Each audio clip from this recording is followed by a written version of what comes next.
स्वागत है दोस्तों आपका हमारे इस YouTube चैनल में। आज हम बीए बीएड 6 सेमेस्टर के एक बहुत ही फेमस सॉन्ग को पढ़ेंगे जिसको रविन्द्रनाथ टैगोर ने लिखा है, जिसके लिए रविन्द्रनाथ टैगोर को 1913 में नोबेल प्राइज से भी सम्मानित किया गया था। तो आइए अब हम जान लेते हैं कि रविन्द्रनाथ टैगोर ने कौन सा वर्क लिखा था। तो रविन्द्रनाथ टैगोर ने एक गीतांजलि नामक वर्क लिखा था, जो कि एक कलेक्शन ऑफ सॉन्ग है जिसमें उन्होंने 157 सॉन्ग लिखे थे जब वो बंगाली लैंग्वेज में लिखा गया था। ठीक है, और जब इसे इंग्लिश में ट्रांसलेट किया गया तब इसमें केवल 103 ही सॉन्ग रह गए थे, जिसमें से हम लोग सॉन्ग नंबर 10 और सॉन्ग नंबर 11 को पढ़ेंगे। तो आइए सबसे पहले हम रविन्द्रनाथ टैगोर के बारे में कुछ जान लेते हैं।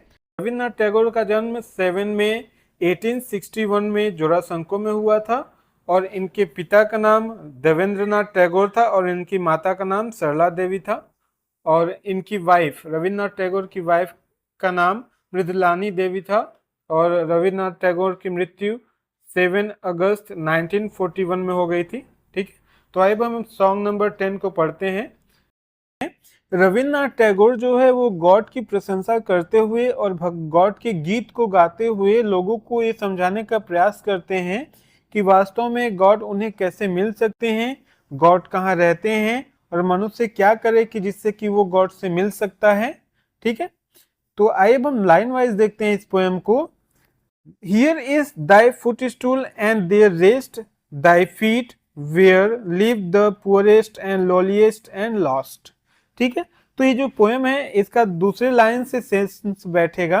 तो गॉड जो है, कवि कहते हैं कि दाई फीट, गॉड के जो चरण होते हैं, वेयर लिव द पुअरेस्ट, वो कहाँ होते हैं, गॉड के जो चरण होते हैं या गॉड जो होते हैं वो ज्यादातर गरीबों के बीच होते हैं या निम्न लोगों के बीच होते हैं या काइंड लोगों के साथ होते हैं, काइंड मतलब दयालु लोगों के साथ होते हैं या फिर बेघर लोगों के साथ होते हैं। किस रूप में? तो धैर्य के रूप में। ठीक है, और आगे कहते हैं कि here is thy foot stool and there rest, और भगवान का जो फुट स्टूल है, चरण पीठ मतलब चेयर के साथ एक जो स्टूल लगा होता है जिसपे पैर रखकर आराम करते हैं, तो उसी को हम फुट स्टूल कहते हैं। तो गॉड का जो फुट स्टूल है वो इन्हीं गरीबों के बीच है। ठीक है, मतलब कहने का कि अगर किसी को भगवान मिल सकता है तो उन्हीं व्यक्तियों को मिल सकता है जो गरीब लोगों की सहायता करे और बेघर लोगों को घर दे या फिर भूखे को खाना दे।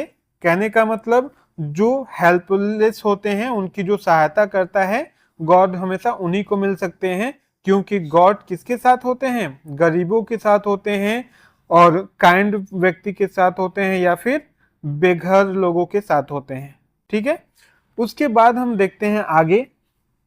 When I try to bow to thee, जब मैं अक्सर भगवान के सामने झुकने का प्रयास करता हूं, माई ऑब्सेंस, ऑब्सेंस का मतलब होता है मंदिर में माथा टेकना, और जब मैं मंदिर में माथा टेकता हूं, can not reach down to the deep, शायद मैं उस गहराई तक नहीं पहुंच पाता हूं जहां पर मैं भगवान को पा सकूं। कहने का मतलब कभी यहाँ पे कह रहे हैं कि भगवान को हम मंदिर में नहीं पा सकते, भगवान मंदिर में नहीं होते। जो व्यक्ति मंदिर में जाकर माथा पटकते हैं या गीत गाते हैं उन्हें भगवान नहीं मिलते, क्योंकि भगवान किसके साथ होते हैं? तो वेयर दाई फीट रेस्ट, भगवान की चरण कहाँ पे आराम करते हैं या किसके बीच होते हैं?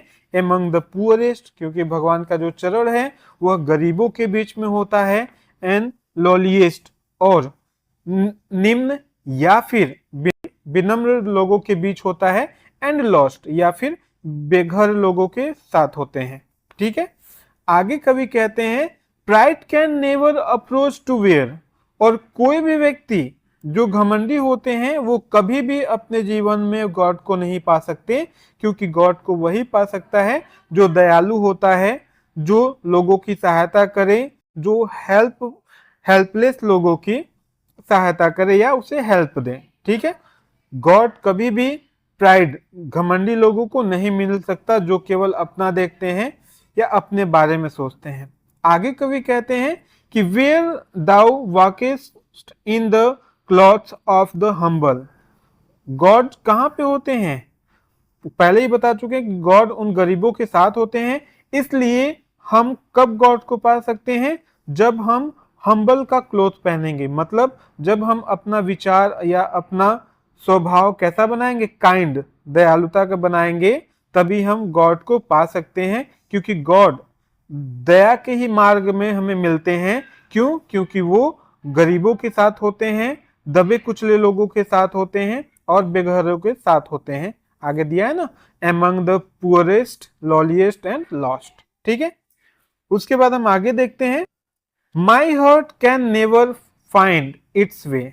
आगे कवि कहते हैं कि मेरा हृदय कभी भी गॉड को पा ही नहीं सका। वे या गॉड के उस मार्ग को पा ही नहीं सका जहां से मैं गॉड को पा सकूं। क्योंकि टू वेयर दाउ कीपेस्ट कंपनी, मैं किसके साथ जाऊं जिससे कि मैं गॉड को पा सकूं? विद द कंपनी लेस, क्योंकि गॉड हमेशा उन लोगों के साथ होते हैं जिनके साथ कोई नहीं होता। एमंग द पुअरेस्ट, किनके साथ कोई नहीं होता? गरीबों के साथ।